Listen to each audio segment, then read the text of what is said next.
A legend celebrates a very special anniversary. The Opel GT is 50 and is now returning to where the sports car celebrated its stylish debut in 1968, the Hockenheim Ring. Two very special guests are also in attendance. Erhard Schnell, the designer of the GT, and Opel Rally World champion Walter Röhrl in his very own GT. 2 years ago, I received an invitation from a mechanic who had played a major role throughout my career. He was already my Opel mechanic when I won the European Championship in 1974, and he was there again when I won the world title in 1982. Anyway, it was Herbert Fabian's 80th birthday, and I will do anything for my former mechanics for as long as I live. I am there if they need me. So I made the trip to Rüsselsheim.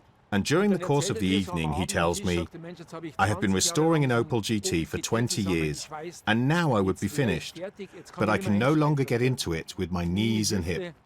So I say, Herbert, I will buy it off you. That way I have something to remember you by. But he doesn't answer and walks away. An hour later, he comes back to my table and says, it's yours if you want it. That's how I came by my Opel GT. A decision the two-time Rally World champion doesn't regret, because by buying a GT, he has managed to secure a real piece of automotive history, something he witnesses every day. Only 2 weeks ago, I went to the optician with my wife. We drove to Deggendorf, which is the nearest larger town. So I parked the car and got out to take a walk because my wife needed some time. And I watched what was going on from a distance. Every third man who drove past stopped to have a look at the car. I obviously normally take my Porsche. Nobody looks at that. But the Opel GT attracts people's attention. It's unbelievable. The Opel engineers probably never even thought that this would be the case one day in the mid-1960s. The idea for the GT was initially not based on rational, economic considerations, but was instead based on a courageous initiative of the design department. At the start, it was a development that management was not informed of. It was a solo effort with my superior at the time, and he asked me to design a two-seater sports car. Now, 50 years after its debut, the GT has become an automotive icon, with fans around the world.